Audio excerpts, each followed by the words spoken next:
त्योहार होता है, लेकिन एकमात्र वसंत पंचमी ऐसा है जिसमें अनगिनत त्योहार हैं एक ही दिन में। सबसे पहला, आज पूरे ब्रह्मांड के शब्द का प्रादुर्भाव हुआ आज ही के दिन। ब्रह्मा जी ने पूरा ब्रह्मांड बनाया, पृथ्वी बनाई, तीनों लोक बनाए, सब कुछ बना दिया, लेकिन ये सारा ब्रह्मांड निर्जीव जैसा था। और व्यक्ति निर्जीव कब होता है? जब उसकी वाणी ना निकलती हो। बहुत ध्यान से सुनिएगा सब लोग, सबको आवाज आ रही है? ब्रह्मा जी ने ब्रह्मांड का निर्माण कर दिया, लेकिन ब्रह्मांड स्वर विहीन है, शब्द विहीन है। तो ब्रह्मा जी बोले, ठाकुर जी मैंने ब्रह्मांड तो बना दिया, लेकिन स्वर और शब्द के विहीन इस ब्रह्मांड को देख करके मन नहीं लग रहा है। मतलब हवा तो चल रही है, सब लोग इधर देखो, यहां देखो, अभी तो चलेगा, अभी यहां देखो आप लोग, मतलब हवा तो चल रही है पर पत्तों से कोई स्वर नहीं आ रहा है। नदी तो झरझर करके बह रही है पर म्यूट है, बिल्कुल आवाज नहीं है। पक्षी उड़ रहे हैं, चिल्ला रहे हैं, मुख खोल रहे हैं, पर स्वर नहीं निकल रहा है। तब ब्रह्मांड जी सुनसान ब्रह्मांड को देख करके पूरी नगरी इतनी सुंदर बनाई। अब आप खुद सोचो, कहीं झरने के पास जाओ और वो झरने से खूब सुंदर जल गिरता हो, लेकिन साइलेंट हो, आवाज ना आती हो, उस झरने का आधा सुख तो वहीं खत्म हो जाता है। देख करके कितना सुख ले पाओगे?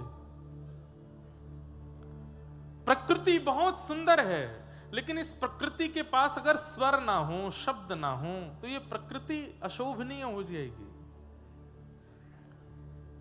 इसलिए ब्रह्मा जी ने प्रार्थना की, और तब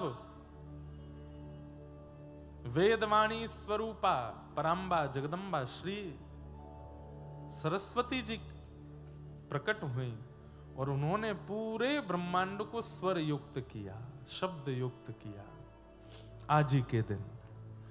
तो आज शब्द प्रकट हुए, स्वर प्रकट हुए, सारे गामा पधा नी, नहीं यही है 7 स्वर, सारे गामा पधा नी, नहीं सा 8वां है वो सा जो है वो पहला ही है, ये 7 स्वर ही होते हैं, सा रे गामा पधा नी, बस वो जो सा है वो ऊपर का सा, वहां से फिर सारे गामा पधा नी शुरू हो जाता है। तो सा 2 बार हम बोलते हैं, पर स्वर 7 नी तक ही हैं।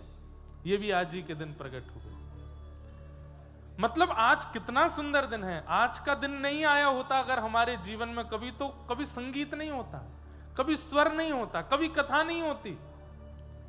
ये पूरा ब्रह्मांड कितना नीरस होता यदि आज का दिन ना होता। तो आज के दिन ने पूरे ब्रह्मांड को रसयुक्त किया, स्वर युक्त किया, शब्द युक्त किया। इसलिए आज का दिन वसंत पंचमी। दूसरी बात, आज के दिन सरस्वती जी का प्रादुर्भाव भी है, और एक प्रकार से सरस्वती जी आज के दिन छुट्टी लेती हैं। सरस्वती जी कहती हैं पूरा ब्रह्मांड मेरे कारण चल रहा है, 24 घंटा और 365 दिन हम काम पे लगी रहती हैं।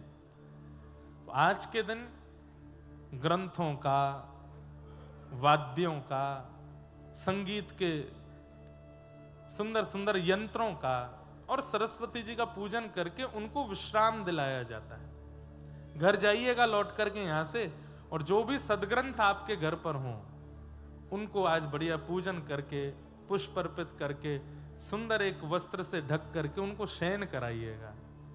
पंचमी, षष्ठी और सप्तमी 3 दिन तक सरस्वती जी शयन करती हैं। इसलिए हमारे यहाँ आप लोगों ने शायद बचपन में अनुभव किया हो, वसंत पंचमी वाले दिन पढ़ने नहीं देते थे, आज पढ़ो नहीं। कई बार मन में आता था कि भाई आज क्यों ना पढ़ें। आज के दिन इसलिए नहीं पढ़ते क्योंकि सरस्वती जी शयन में, वैसे आज ही के दिन, 3 दिन, आज कल और परसों 3 दिन सरस्वती जी शयन में रहती हैं। अब इसमें एक बात है, पुराना विषय आप पढ़ सकते हो, नया नहीं पढ़ना चाहिए, कुछ नवीन। उसमें कारण क्या है?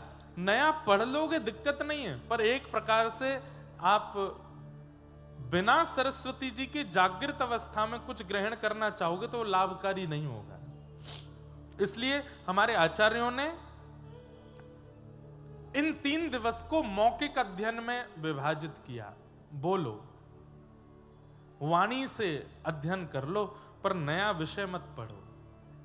इसलिए सरस्वती जी विश्राम में चली जाती हैं। वसंत पंचमी वाला दिन जब हम लोग स्कूल में होते तो बहुत अच्छा लगता था हमको। अपने स्कूल बैग में से सारी किताबें निकाल करके उन पर मालाएं चढ़ा देते थे।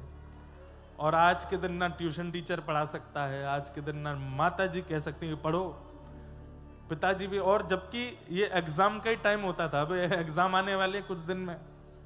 आज के दिन हम सरस्वती जी तो क्या छुट्टी मनाती, विद्यार्थी ज्यादा छुट्टी मनाते। संडे से भी अच्छा है, सरस्वती जी विश्राम में रहती।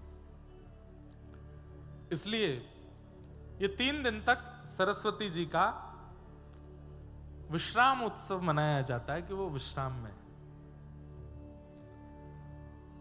दूसरी बात, आज के दिन यदि कोई व्यक्ति सरस्वती जी से प्रार्थना करे कि हे सरस्वती मैया, आप मेरे कंठ पर, मेरी जिह्वा पर विराजमान होकर के वही कहवाइए, वही बुलवाइए या वही वचन शब्द प्रकट करवाइए जिससे मेरा कल्याण हो। तो हो सकता है कि आज के बाद अनर्गल प्रलाप या जिससे आपका हनन हो, ऐसी वाणी का आप कभी प्रयोग ही ना करो। सरस्वती जी कृपा करती हैं। तो ऐसा मधुर दिवस है। 2 कारण सुन लिए। तीसरा कारण, वसंत पंचमी के दिन, आज ही के दिन महाप्रभु जगन्नाथ जी के रथ का निर्माण होना प्रारंभ हो जाता है। आज प्रथम पूजन होता है उन लकड़ियों का जिनसे श्री जगन्नाथ महाप्रभु जी का रथ बनने वाला है। और 3 प्रमुख लकड़ियों को जगन्नाथ मंदिर के सन्मुख रख के श्री बलभद्र जी, सुभद्रा जी और श्री जगन्नाथ जी का जो रथ निर्माण होना है वो आज उसका पूजन हो जाता है। और आज ही से शुभ कार्य होने प्रारंभ हो जाते हैं। जगन्नाथ जी के मधुर उत्सव मनाए जाते हैं आज ही के दिन से। आज ही के दिन हमारे वृंदावन का प्रकाश हुआ। क्या हुआ? प्रकाश। वृंदावन का प्रादुर्भाव नहीं हुआ आज के दिन वृंदावन का प्रकाश हुआ। मतलब वृंदावन क्या है ये लोगों को पता चलना प्रारंभ हुआ आज ही के दिन। क्यों? क्योंकि आज ही के दिन हमारे वृंदावन के सप्त नदियों के प्रथम ठाकुर श्री राधा गोविंद देव प्रभु प्रकट हुए। श्री राधा गोविंद देव की। यहाँ पीछे 1 2 3 4 5 6 7 सप्तनिधि बनाए तो हैं। तो बिहारी जी 2 बार आ गए हैं, बीच में भी वहां पे भी। राधा रमन जी नहीं आए हैं, तो संभवतः यहाँ राधा रमन जी आएंगे बीच में। तो इनमें गोविंद देव जी कहाँ हैं? सबरे एक जैसे ही हैं। तो ये वाले जो हैं ये गोविंद देव जी हैं। और गोविंद देव जी का गौड़िया वैष्णव तिलक होता है यहाँ पे, तो हमको पता चल जाती। गोविंद देव जी, गोपीनाथ जी और मदन मोहन जी और श्री राधा रमन जी, ये 4 गौड़िया वैष्णव तिलक में हैं। तो गोविंद देव जी का आज के दिन प्रादुर्भाव हुआ। इसी बंगाल की भूमि का कितना बड़ा योगदान है। अब देखो, वैसे तो अनेक आचार्यों ने वृंदावन की महिमा बढ़ाने में अपना अपना योगदान प्रदान किया। श्री हितरवंश महाप्रभु ने भी किया, श्री स्वामी श्री हरदास जी महाराज ने भी किया, चेतन महाप्रभु ने तो जाके वृंदावन की खोज की ही है। लेकिन वृंदावन प्रकाशित हुआ श्री गोविंद देव जी के आने से। बहुत ध्यान से सुनिएगा सब लोग। हमारे वृंदावन के सप्त निधियों में सबसे पहले ठाकुर यदि वृंदावन में प्रकट हुए तो वो गोविंद देव प्रकट हुए। कथा आती है श्रीमद् भागवत के महात्म्य में कि जब भगवान के परपौत्र वज्रनाभ आए द्वारिका से वृंदावन, भगवान अपनी लीला पूरी करके चले गए। तो भगवान के परपौत्र वज्रनाभ 16,100 भगवान की पटरानियों को लेकर के वृंदावन आ गए।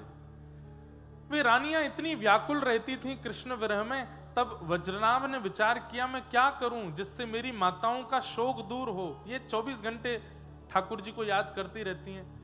तब उन्होंने ठाकुर जी के 3 विग्रहों का निर्माण करवाया, गोविंद देव, मदन मोहन और श्री गोपीनाथ। तो जैसे ही गोविंद देव जी प्रकट हुए, माताओं ने घूंघट कर लिया और मानो जैसे ऐसा लगा कि प्रत्यक्ष श्याम सुंदर सामने आ गए। वही गोविंद देव जी कालांतर में भूमिगत हो गए, वृंदावन की भूमि के अंदर विराजमान हो गए। फिर इसी बंगाल की भूमि से, मैं नाम भूल रहा हूं गांव का, श्री रूप सनातन गोस्वामी जी का गांव राम के लिए एक स्थान है पश्चिम बंगाल में। वहां से श्री रूप सनातन गोस्वामी, ये 2 भाई थे और बड़े कुल खानदान में जन्मे।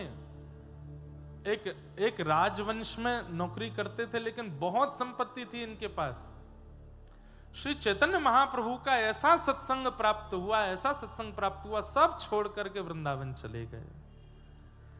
तब श्री रूप गोस्वामी पाद, उन्होंने यमुना तट पर बैठ करके ऐसा भजन किया कि एक दिन रात्रि स्वप्न में छोटे से ग्वारिया बनकर के ठाकुर जी चित्त में आ गए और आकर के मानो इनको स्वप्न में लेकर के गए एक मिट्टी के टीले के ऊपर, और जाकर के मानो आज्ञा करी, मैं यहीं बैठा हूं, मुंह को यहां से निकारो।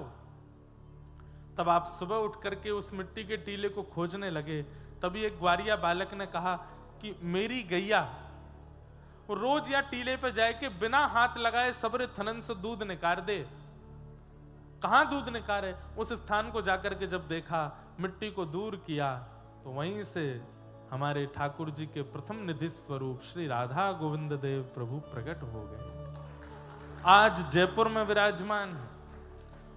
मुगलों के आक्रमण के कारण ठाकुर जी ने आज्ञा की कि मुंह को यहां से कहीं और लेके चलो। तब ठाकुर जी को जयपुर लेकर के गए और आज भी ठाकुर जी श्री जयपुर में विराजमान है, श्री राधा गोविंद देव प्रभु। तो आज उनका जन्मोत्सव भी है, आज ठाकुर जी का प्राकट्य उत्सव भी है। इसी भाव से श्री राधा गोविंद देव प्रभु के प्राकट्य दिवस की बधाई हो, वृंदावन के प्रकाश उत्सव की बधाई हो। आज के दिन वृंदावन का प्रकाश हुआ, 10 दिशाओं में हवा की तरह बात फैल गई। अरे भैया, कहां ठाकुर जी के दर्शन हो रहे हैं? ये त्रिभंग लली श्याम सुंदर कहां हैं? तब सबने कहा वृंदावन में। तब लोग बागों ने वृंदावन ढूंढ ढूंढ के जाना शुरू किया और श्री राधा गोविंद देव प्रभु के दर्शन किए। तो आज के दिन वृंदावन का प्रकाश हुआ। वसंत पंचमी, गोविंद देव जी प्रकट हुए। और क्या हुआ आज? आज ही के दिन, वसंत पंचमी के दिन, श्री चैतन्य महाप्रभु की परम भार्या विष्णु प्रिया जी का आज के दिन प्रादुर्भाव दिवस भी है। उनको भी बारंबार वंदन। अभी यहां बंगाल में आए हैं तो महाप्रभु जी की चर्चा, लीलाएं थोड़ी थोड़ी होंगी कथा में। और बंगाल के जितने वैष्णवों ने वृंदावन का प्रकाश किया, वृंदावन में भजन का अद्भुत रंग जमाया, उन सबको भी हम लोग स्मरण करेंगे। श्री विष्णु प्रिया जी, उनकी भजन की ऐसी सुंदर रीति, लोग बाग माला पर नाम जपते हैं, लोग बाग माला झोली में नाम जपते हैं, आजकल काउंटर पे नाम जपते हैं। मैंने भी एक आध बार ऐसा कहा कि भाई काउंटर में क्या दिखाई देता है? संख्या। और संख्या दिखने से कभी कभी अभिमान हो जाता है कि हमने इतना नाम कर लिया। इसलिए काउंटर यूज करो, पर उस पर जो संख्या दिखने वाली जगह, वहां पे कुछ ऐसा व्हाइटनर जैसा कुछ लगाओ कि संख्या आपको दिखाई ना दे। व्यक्ति का बड़ा विचित्र स्वभाव है, पाप की गिनती नहीं करता, भजन की गिनती करता है। प्रेम की गिनती नहीं करता, प्रेम की गिनती करता है और पाप की गिनती नहीं करता। मैं सुबह उठने से लेकर के रात्रि सोने तक कितने लोगों का अपमान करता हूं, कितने अनर्गल शब्दों का प्रयोग करता हूं, कितनी गंदी भाषाएं लेता हूं, कितने मन में दुर्विचार लाता हूं, इसकी कोई गिनती नहीं है। लेकिन दिन भर में यदि 5 माला भी की तो वो भी काउंट होनी चाहिए, पता होनी चाहिए कि कितना। नहीं, काउंटर रखी है हाथ में, लेकिन जब जब क्रोध करो तब तब बटन दबाओ। जब जब किसी के साथ कुछ गलत व्यवहार करो बटन दबाओ, जब किसी का अधिकार छीनो तब बटन दबाओ, किसी के हृदय को ठेस पहुंचाओ तब बटन दबाओ, और रात्रि सोने से पहले एक बार उस काउंटर को देखो। नींद नहीं आएगी आपको रात्रि में। क्यों? इतना भजन नहीं कर रहे थे हम दिन भर में जितना हम लोग गलत कर्म करते हैं। तो काउंटर पर नाम जपना है, कोई बुराई नहीं है उसमें। श्रीमद् भागवत जी आज्ञा करती है, तस्मात् केनाप्युपायेन मनः कृष्णे निमेशयेत्। किसी भी उपाय से सही भजन बनना चाहिए, हम उसका विरोध नहीं करते। लेकिन आज जिनका प्रादुर्भाव दिवस है, ऐसी विष्णु प्रिया जी, चैतन्य महाप्रभु की अर्धांगिनी, उनकी भजन की रीति सुनेंगे तो आप लोगों के हो सकता है नेत्र सजल हो जाए। क्या करती हैं महाप्रभु जी? तो सब छोड़ करके जगन्नाथपुरी चले गए। कथा सबको पता होगी कि महाप्रभु जी तो वृंदावन जाना चाहते थे, लेकिन मां की आज्ञा थी कि वृंदावन बहुत दूर है बंगाल से, ऐसी जगह चले जाओ कि कल को अगर मेरे अंतिम समय का क्षण आवे तो तुमको आने में विलंब ना हो। जगन्नाथपुरी भी वृंदावन है, वहां चले जाओ। तो महाप्रभु जी जगन्नाथपुरी चले गए। तब उनकी पत्नी घर छोड़ करके नहीं गई, महाप्रभु जी की अनुपस्थिति में घर का ध्यान रखती हैं, उनकी मां का ध्यान रखती हैं। घर पर नित्य संत आते हैं, वैष्णव आते हैं, ब्राह्मण आते हैं, सबको प्रसाद पवाने की क्रिया करती हैं। लेकिन उनकी भजन की रीति कैसी? आज जितना अन्न घर में बनना है, और बंगाल में प्रथा है कि पूर्ण अन्न चावल है, चावल ही ज्यादा पाते हैं, दाल भात। महाप्रभु जी की भार्या वो एक पात्र में आज जितने चावल बनने उतने चावल के दाने रखती हैं, और प्रत्येक चावल को उठाती हैं और नाम जप करती हैं, और उसको दूसरे पात्र में धरती जाती हैं, जब तक संपूर्ण चावल जो आज बन। कितने लोगों का प्रसाद बनना है? सैकड़ों तो महात्मा आने वाले हैं, सैकड़ों वैष्णव आने वाले हैं, ठाकुर जी की भोग प्रसादी बनने वाली है। कोई 2-4 मुट्ठी चावल नहीं, परात भर के चावल होती थी। एक एक दाने को उठा करके ठाकुर जी का नाम गुणगान करते हुए उन चावलों पर नाम जप करती, फिर उन चावलों को धो करके सिद्ध करके ठाकुर जी को प्रसाद पवाती। ठाकुर जी के प्रसाद के बाद ठाकुर जी का भोग संतों में वितरण करवाती, माता जी को पवाती, सबको पवाने के बाद जो शेष बचता वो स्वयं पाती। ऐसा भजन विष्णु प्रिया जी का। हम कर सकते हैं ऐसा? यहां 16 माला हमारी रोज हो जाती हैं, तो हम लोग इंसान को इंसान नहीं समझते, वो असुर बन जाता है हमारे लिए। हम सबसे श्रेष्ठ हैं क्योंकि 16 माला हमारी रोज हो रही हैं। और यहां असंख्य अन्न के दाने, भात के दाने, चावल के दानों पर नाम जप करके पूरे विश्व को पवाने वाली ऐसी विष्णु प्रिया जी इसी बंगाल की भूमि पर आज के दिन प्रकट हुए। वसंत पंचमी।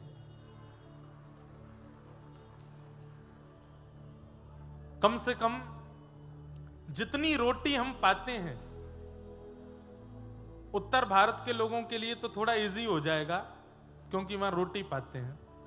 जितनी रोटी पाते हैं, प्रत्येक रोटी पर कम से कम आपको 10 माला तो करनी चाहिए ठाकुर जी के नाम की। काउंटिंग करो सुबह से शाम तक, सुबह नाश्ता से लेकर रात्रि तक कितना पाते हैं आप लोग, और उतने का आंकड़ा लगा करके उतना भजन तो बनना ही चाहिए। तो ही वो अन्न आपकी बुद्धि सुधारेगा, मन सुधारेगा, नहीं तो विकृत करने में कोई कसर नहीं छोड़ेगा। बंगाल के लोगों के लिए कठिन इसलिए हो जाएगा, उनको तो एक एक दाना गिनना पड़ेगा। यहां तो भात खाते हैं और उतना ही भात खाओ जितना भजन बने आपसे। लेकिन उसमें ऐसा कर सकते हो आप कि भात दाल के साथ मिला लो तो छोटे छोटे लड्डू बन जाएंगे।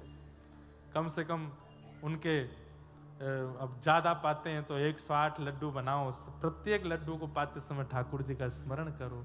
वो अन्न मन को विकृत नहीं, ये जैसा होवे अन्न वैसा होवे मन, वो वाली बात जो है। जब अन्न ही साक्षात जगन्नाथ हो गए हैं, जब अन्न ही साक्षात महाप्रभु जी का अरे वो अन्न नहीं रहेगा, वो प्रसाद नहीं रहेगा, वो महाप्रसाद हो जाएगा। और महाप्रसादे गोविंदे, महाप्रसाद गोविंद का स्वरूप हो जाता है। वो बुद्धि विकृत नहीं करता, बुद्धि को श्रेष्ठ बनाता है। तो आज विष्णु प्रिया माता जी का भी प्रादुर्भाव दिवस, और आज वसंत पंचमी के दिन उत्सव तो बहुत सारे हैं, लेकिन आज ही के दिन हमारे व्रज मंडल में होली शुरू हो जाती है। बोलो होली के रसिया की। आज के दिन ठाकुर जी की होली शुरू होती है। एक रसिया गा देते हैं और आज एक रसिया गा करके कथा को प्रारंभ करते हैं। ये पहली कथा ही होगी जहां रसिया से कथा शुरू हो रही है। रसिया हमारे व्रज में गायो करें। ओ एफ ले लो। सब लोग बैठे बैठे ही गाइएगा। रसिया समझते हैं ना, व्रज की पारंपरिक जो गायन शैली है